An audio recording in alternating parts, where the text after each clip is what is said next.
તો ગરમીને લઈને હવામાન વિભાગની મોટી આગાહી આગામી 7 દિવસ તાપમાન શુષ્ક રહેશે। આગામી 24 કલાક ગરમીનું જોર રહેશે। 24 કલાક બાદ 2 થી 3 ડિગ્રી તાપમાન ઘટશે। આજે સૌરાષ્ટ્ર અને કચ્છમાં હીટવેવની આગાહી કરવામાં આવી છે। દરિયાકાંઠા વિસ્તારમાં ગરમ પવન ફૂંકાશે। 21 તારીખથી ફરી તાપમાનમાં વધારો થશે।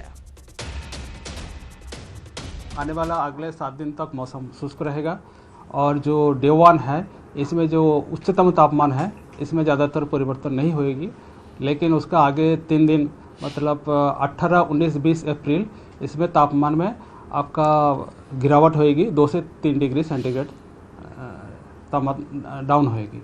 उसमें आपका तापमान में फिर बढ़ोत्तर रहेगी, ग्रेजुअल राइज होएगी 2 से 3 डिग्री सेंटीग्रेड।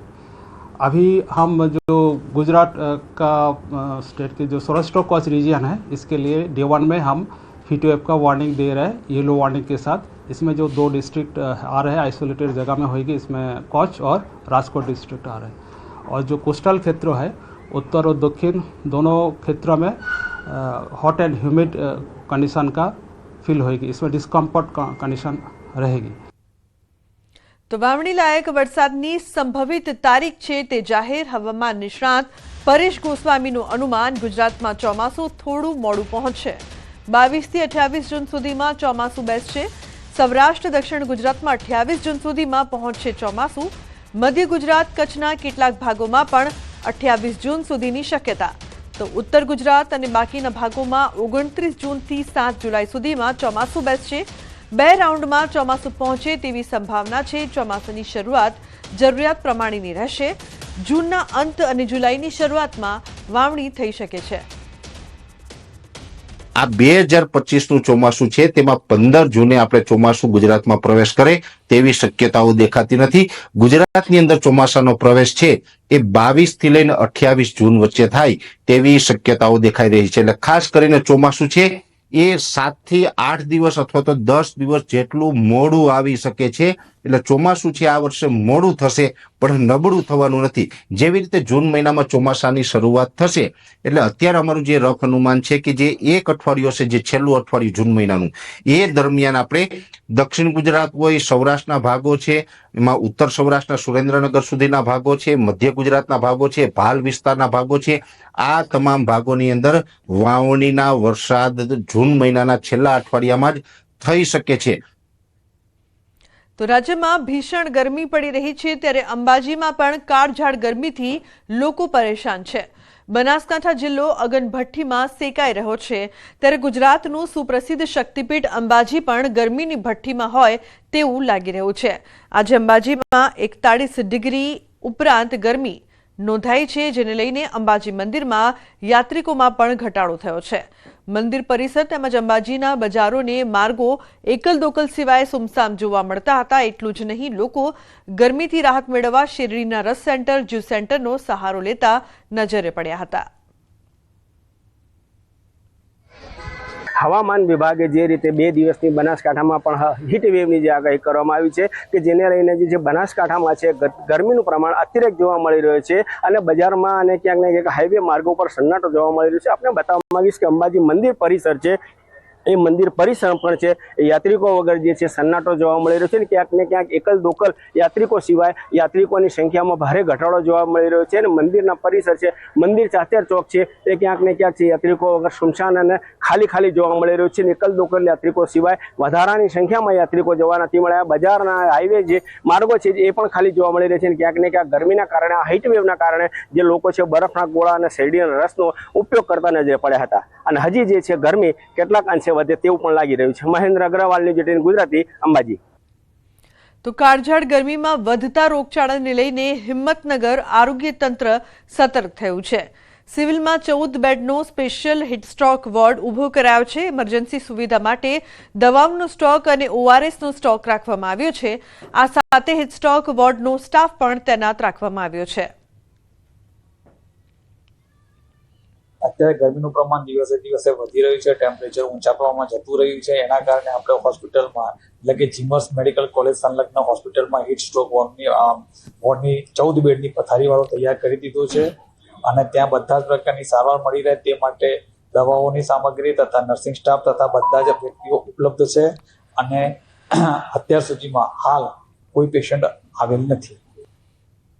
તો અમદાવાદમાં વધતી ગરમીના કારણે નાના બાળકો માટે શહેર ડીઈઓએ શાળાઓને આપી છે ખાસ સૂચના.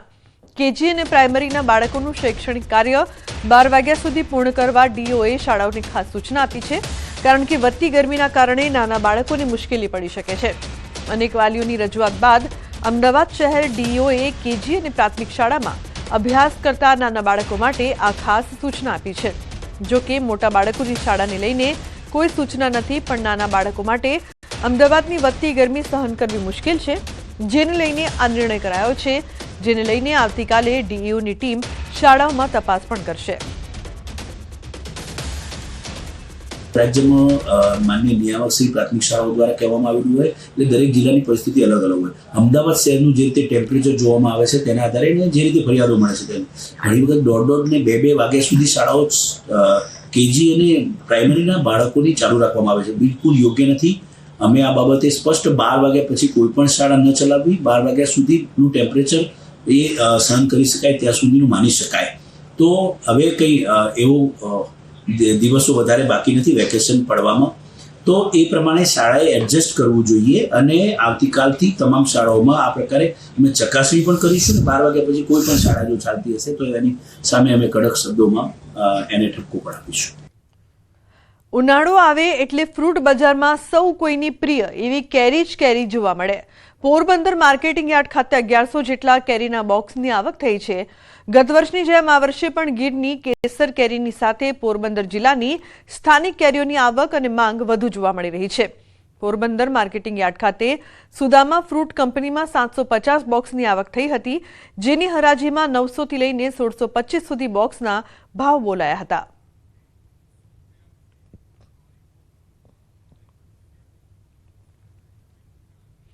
પાણી પહેલા પાડ બાંધવાની શરૂઆત. ચોમાસા પહેલા કચ્છની ભુજ નગરપાલિકાએ તૈયારી આરંભી છે.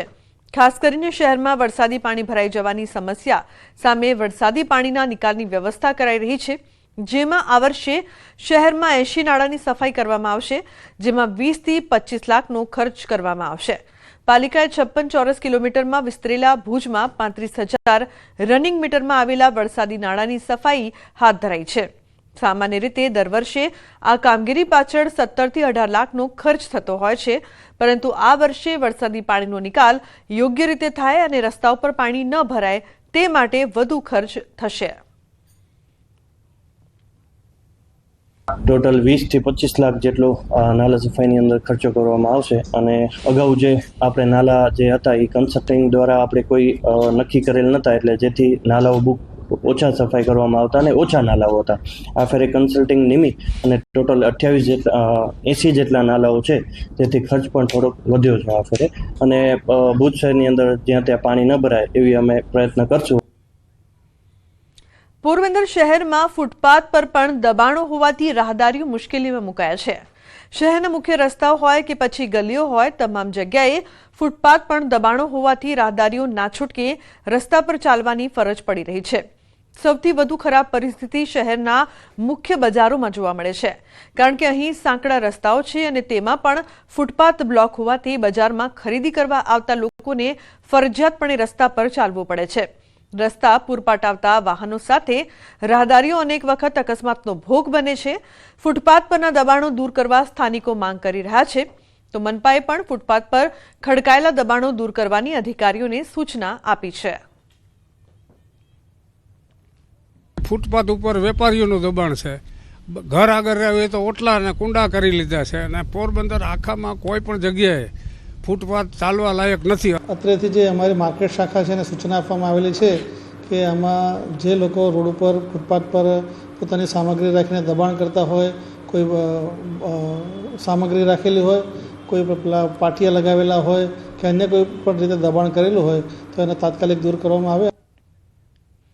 સુરતના બિલીમોરા વચ્ચે 2026 સુધીમાં બુલેટ ટ્રેનનો પ્રથમ ટ્રાયલ રન થશે. ખાસ વાત એ છે કે નવસારીના કેસલી ખાતે નિર્માણ થઈ રહેલ સ્ટેશન કેરીની થીમ આધારિત હશે. નવસારી જિલ્લો બાગાયતી વિસ્તાર છે અને આ વિસ્તારમાં કેરીનું વિપુલ ઉત્પાદન થાય છે, અને તેને લીધે જ નવસારીની ઓળખ સમાન કેસલી સ્ટેશન પણ કેરીની થીમ આધારિત તૈયાર થઈ રહ્યું છે. ન્યૂઝ 18ની ટીમ કેસલી ખાતે પહોંચી, જ્યાં નિર્માણ પામી રહેલા સ્ટેશનના દ્રશ્યો સૌ પ્રથમવાર સામે આવ્યા છે.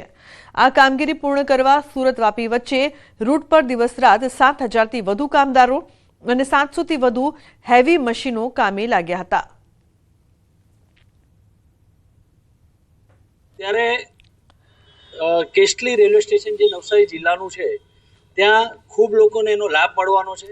એ રેલવે સ્ટેશન મેંગો એટલે કેરીની થીમ પર બનાવવામાં આવેલ છે, જેમ સુરત સ્ટેશન ડાયમંડ થીમ પર બનાવવામાં આવેલ છે.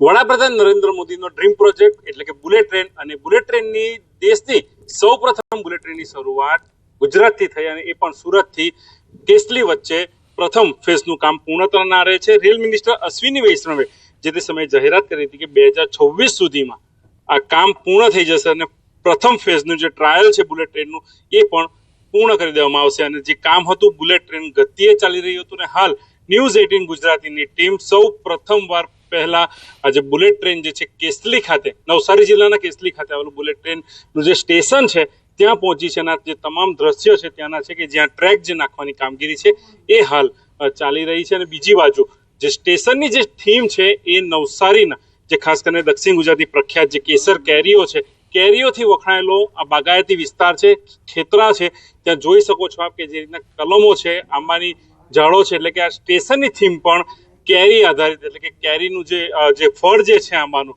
કેરી, અને એ થીમ પર જ રેલવે સ્ટેશનની થીમ આવશે.